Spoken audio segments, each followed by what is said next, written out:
Benvidos a todos e a todas a Cinefilia. Hoxe queremos empezar o programa falando das últimas novas que chegan dende o audiovisual galego. E a seguir estará con nós o crítico de cinema Seve Nieves para falar dos premios Óscar. Ourense Capitale e provincia sono os escenarios elixidos para as Augas, a primeira longa-metraxe dirixida pola actriz Ledicia Sola. A gravación comezou a finais de febreiro e finalizou a semana pasada. As Augas é un drama xeracional contemporáneo e será protagonizado pola mesma Ledicia Sola, por Melania Cruz, Marta Larralde, Lidia Veiga e Toni Salgado. As Augas ten o apoio da Diputación Provincial de Ourense, de Agadic e de Televisión de Galicia. Está producida por Maruxiña Film Company de Alfonso Faraufa en coproducción con Matriusca de Daniel Freud. Levamos case 5 anos para levantar o proxecto porque primeiro tes unha fase de guión na que vas afianzando un pouco que sería a historia e facendo distintas versións de guión e en paralelo empeza tamén o que é o proceso de financiación da peli, non? Entón, según van entrando as distintas fontes de financiación, pois é un proceso que se pode completar en 3, 4, 5 anos dependendo de como vai a cousa e a sorte que teñas. Entón, nos levamos case 5 anos e o bo de chegar aquí e de ter eses 5 anos detrás é que xa tes todo como moi estudiado, moi preparado e chegamos moi ben á rodaxe, non? Que é un pouco o que nos está pasando. Non sin dificultades, porque na rodaxe sempre hai dificultades, pero sí que temos toda a peli na cabeza e estamos podendo cumprir o plan. Toda a peli na provincia de Ourense, na zona de Muiños e na zona de Verín, e hoxe estamos aquí en Ourense e as localizacións que temos aquí son a estación de bus-tren, temos tamén unha escena que é na Ponte do Milenio, outra na Ponte Romana, na Praza Maior, na Rúa Lamas Carvajal e nunha residencia ás aforas de Ourense tamén. O sábado 21 de marzo, no Auditorio Fuxa nos Ventos de Lugo, terá lugar a gala dos premios Mestre Mateo. O espetáculo, dirixido por Marta Arévalo, será presentado pola actriz Trisha Fernández e o actor Federico Pérez. Moita sorte a todos e a todas as finalistas. Lembramos que o Cineclube Padre Fejó de Ourense segue programando todas as semanas do mes de marzo, os luns e os martes, na Casa da Cultura. Podedes consultar o programa completo e os horarios das proxeccións na súa páxina web.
Voltamos aquí ao plató de Cinefilia. Hoxe temos o gran prazer de ter conosco ao xornalista, crítico de cinema, Seve Nieves. Que tal? Seve, benvido a Cinefilia. Moitas gracias. Outro ano máis, como tradición, quedamos aquí no plató de Cinefilia para falar da gala dos premios Óscar e tamén do palmarés. Que tal? Que destacas deste palmarés deste ano dos premios Óscar? Foi esperado? Eu creo que máis ou menos sí, verdade? Eu penso que non hubo grandes sorpresas. Digamos, prácticamente todas as previsións se cumpliron, deixando a parte dos gustos de cada un, pero, digamos, as sorpresas poucas, non? Eran pouco. Cumpliuse, digamos, o guión esperado, unha batalla tras outra, que era a favorita, en dirección, en película, director, perdón, pois foi o que levou os galardóns, os actores, o mellor un pouco de sorpresa, co de Michael B. Jordan en Sinners, no? Que era un pouco máis disputado, porque todos falaban de Chalamet por Marty Supreme, pero bueno, o resto de categorías, así nas principales, polo menos, non hubo, digamos, sorpresas que chamaran especialmente a atención, non? Sí, o de Paul Thomas Anderson, a verdade es como que os Oscar entregaron como se saldaron unha débeda, ¿no? Con él, ao final. Sí, porque claro, xa estuvera nominado, non recordo exactamente en que películas, pero bueno, coa súa trayectoria, digamos, é o clásico director, posiblemente sea o director vivo americano dos máis potentes que existen agora mesmo en Estados Unidos, digamos que é moi típico de Hollywood, unha débeda que existía con ese director de satisfacer o recoñecer esa labor, porque aunque eu penso personalmente que tiña películas mellores que a él, Magnolia ou Boogie Nights, parecen películas como máis completas que esta, pero bueno, eso, cumplise un poquinho unha débeda que existía con él, non? A ti gustouche a película? A min gustoume a ratos, como diríamos, non? Digamos, é unha película moi por Thomas Anderson, non ten ese ritmo frenético, acelerado e tal, pero sí que non me gustou, aunque sí que para mí sí que foi unha pequena sorpresa o feito que a galardonaran co premio de mellor guión, porque considero, a mí non me pareceu unha película a nivel de guión moi completa, non? Porque cando ve unha película, unha obra de arte, busca ese arco argumental dos personaxes. A mí sorprendeu desde cando a vi, desde o primeiro momento, que o personaxe principal que interpreta a Leonardo DiCaprio, pois era exactamente igual ao principio que ao final, non había un arco, unha evolución do personaxe, non? Digamos. Pareceme que trata de chegar a moitos aspectos o guión, pero que non profundice en ningún en general. Salvo o tramo final, que sí me gustou muitísimo, esa persecución por esa carretera que parece unha cinta de Moebius que sube e baixa, que de personajes que veñen e van, coches que veñen e van, que sí que é increíble, pero sí que a película hizoume un pouco decepcionado nese sentido, non? Esperaba, cúmplese, digamos, como director, impecable, narrativamente impecable, porque de eso sabe, pero sí que a historia non me enganchou tanto como outras de Paul Thomas Anderson. E hai algún premio destos que destacarías máis con respecto a outros que te parecen máis merecidos, outros que diste, bueno, se quedaron fora e foi unha mágoa? Hombre, vamos a ver, premios que estaban moi ben, me parece que están moi ben asustados, por exemplo, era o da mellor actriz, parecía impecable, porque Jessie Buckley está espectacular. A mí, de feito, era unha película que me encantou, hubiera me gustado que levara máis, e tamén a nivel de película que non foi recoñecida, a min esperaba, xa a nivel de nominacións esperaba que Sueño de trenes, me parece a película máis diferente que vin o ano pasado, en todos os aspectos, de historia, de fotografía, de narración, unha adaptación, un guión que sí que está moi ben adaptado. Aí sí que vexo, esa sí que era unha gran candidata. Eu, por exemplo, na película de Paul Thomas Anderson, a novela na que está basada, non lín a novela, entón, por lo tanto non podo calibrar moi ben, pero, por exemplo, a de Sueños de trenes, que era unha novela de Denis Johnson, que sí que puden ler, sí que puden ver que a adaptación está moi ben feita. Cambiou algúns aspectos narrativos para darlle, porque, bueno, non é o mesmo linguaxe cinematográfico que o literario, e sí que eu esperaba que esa película estuvera máis recoñecida do que estuvo finalmente. Bueno, eso, Jessie Buckley, eso era maravillosa, que está extraordinaria. O que dicíamos antes, no mellor actor, pues, bueno, aí había un pouco de todo. Pues, bueno, claro, según a norma de Hollywood, según un sistema que ten a Academia de Premios, claro, dices tú, bueno, Leonardo DiCaprio, pero bueno, Leonardo DiCaprio xa lle deron un Oscar, non? Entonces, bueno, queda un pouco fora da ecuación. Timothée Chalamet, sí, está moi ben, pero ese é el clásico actor que desperta odios e pasión. Sí, yo creo que entró demasiado no papel de Marty Supreme tamén nas entrevistas que fue dando ao longo desta carreira aos Oscar, non? Eu creo que isto botou un pouco para atrás. Sí, meteu esta zapa que, bueno, que meteu aí falando do ballet, da ópera e tal, que, bueno, ao mellor daquela xa estaban os premios, xa estaban, vamos, repartidos, non? Entón, que é un actor que desperta, hai xente que o odia, outro que o encanta. Entonces, Hollywood, a Academia tende a oír, polo sistema que ten de votación, tende a oír de polarizacións, va a lo seguro. Entonces, quedaban xa poucos o resto de candidatos. Entonces, bueno, pues claro, cumple esa cuota, digamos, étnica, digamos, con Michael B. Jordan, entonces. Pero, bueno, a nivel de interpretación, claro, sí, interpreta dous papeles, eso é certo. Sí, a verdade é que a mí sorprendeume tamén tanta nominacións, ser finalista en moitísimas categorías, Los Pecadores, porque, bueno, é unha película correcta, pero non me pareció con tanta calidade cinematográfica que había este ano nos premios Óscar, porque cada película de verdade que era este ano foi unha tempada moi bonita, moi sí, pero a mí curiosamente o que da decena de películas candidatas a mellor película, digamos, a que máis me gustaban eran as que non eran americanas. Sí.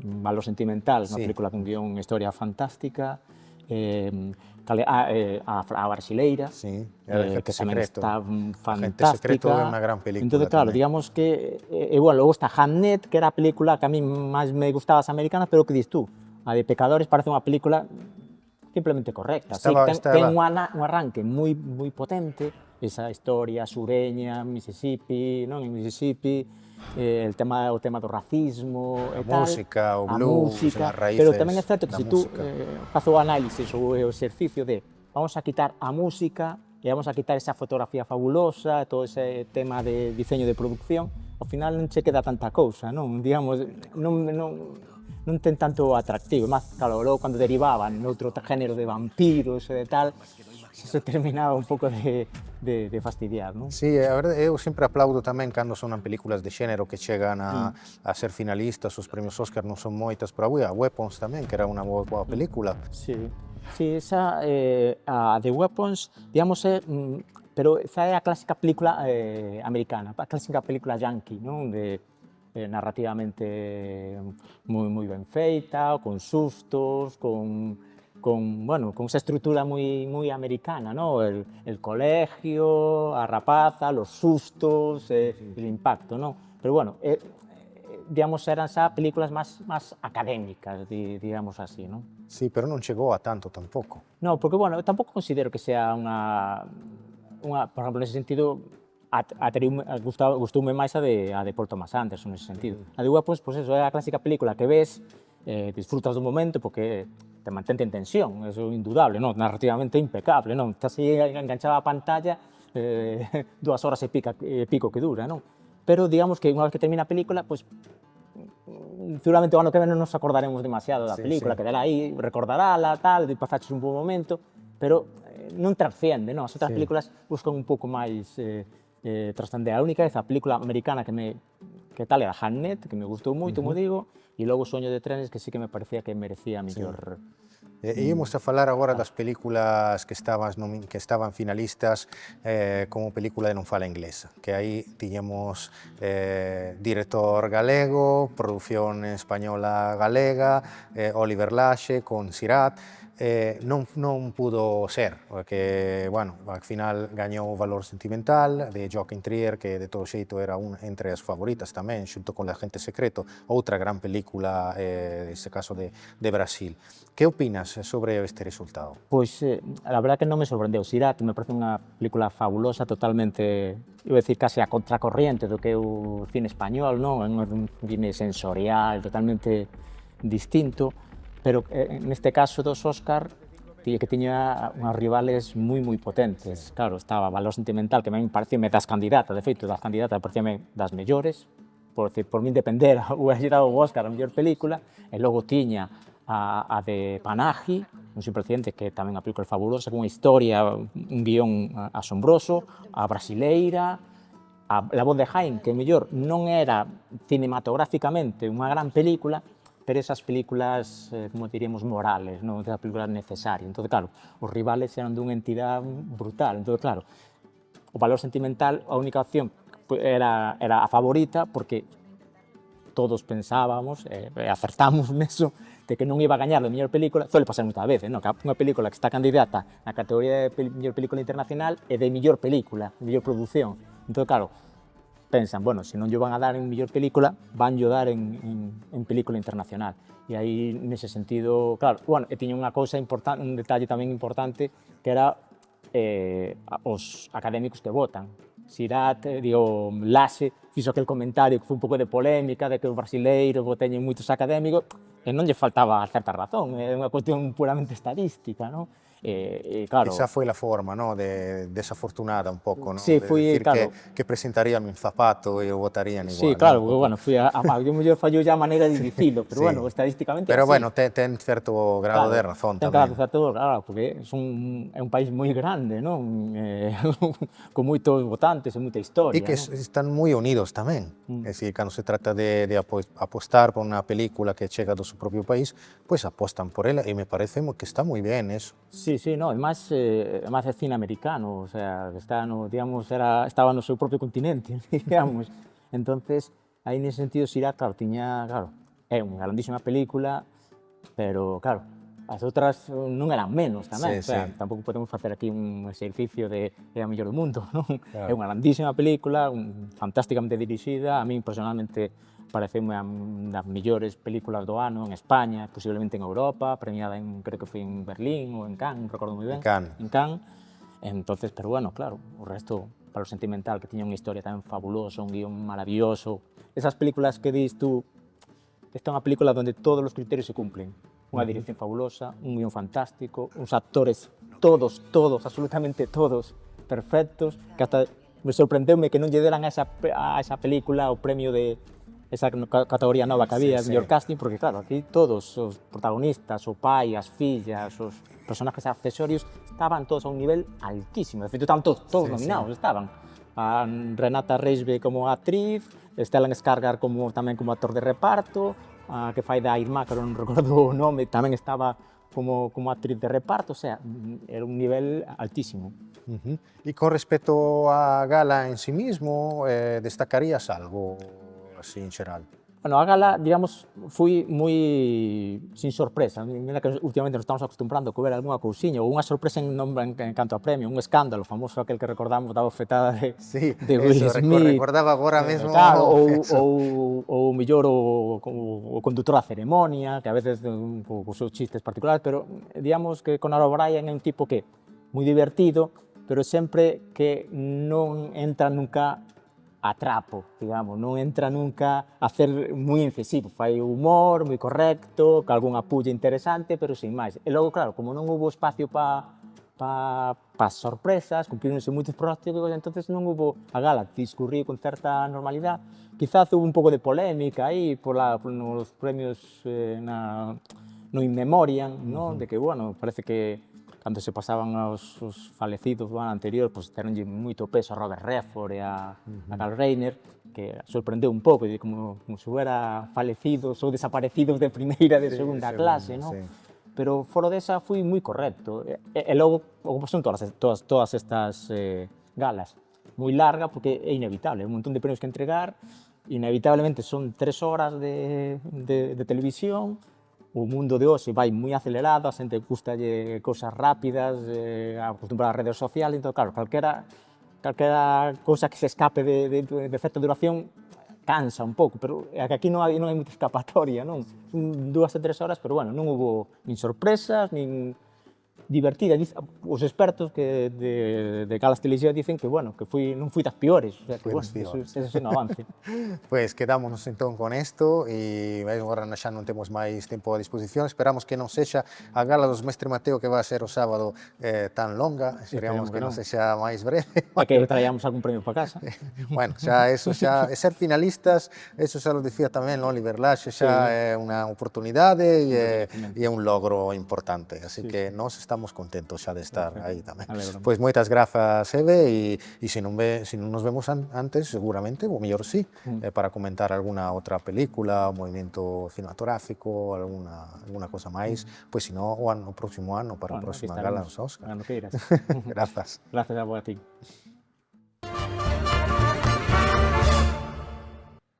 Hoxe contestará as nosas preguntas cinéfilas a actriz Carmen Méndez.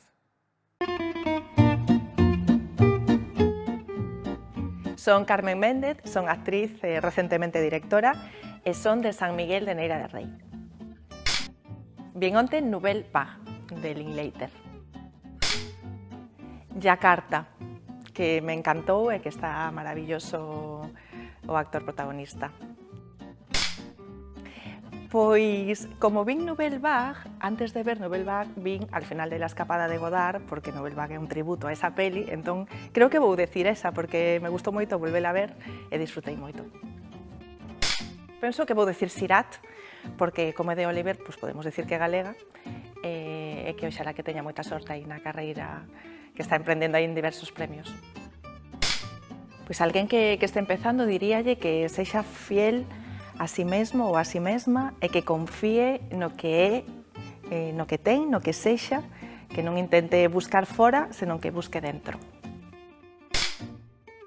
Foi un placer estar aquí, quero dar un bico e unha aperta, espero que disfrutedes da entrevista a toda a xente que está vendo Cinefilia e oxalá que volva pronto con máis proxectos e que compartamos máis momentos. E grazas, Simone, por todo. E agora imos a repasar xuntos a cartelera do cinema comercial.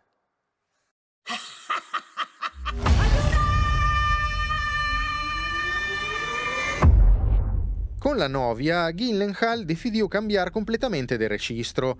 A directora aborda o género de terror, a partir da película La novia de Frankenstein de James Whale e da novela de Mary Shelley. O filme non è un verdadeiro remake do film de Whale, ma ben una revisitación libre e postmoderna en clave feminista da storia original. La novia è una pellicola salvace, fantasiosa, grotesca, che gioca cos clichés do cinema de terror e con noir. Gyllenhaal prefire a suma e a desmesura, a subtracción e ao minimalismo. La novia non è un film para todo tipo de público, a quien lle parecerá una película groseira, desordenada e disparatada, mentres que outros disfrutarán moito da súa proposta, das súas extravagancias e da súa mensaxe.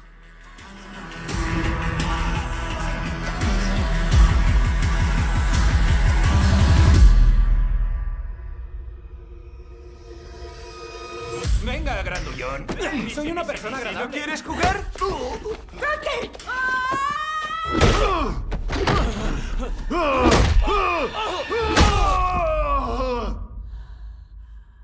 Hasta que la muerte nos separe.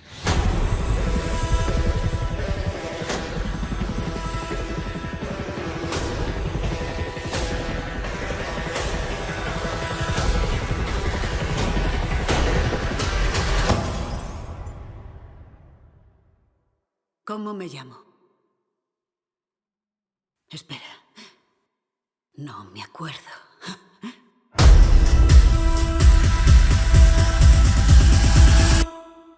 Monstruoso.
Muchas gracias a todos y a todas por seguirnos.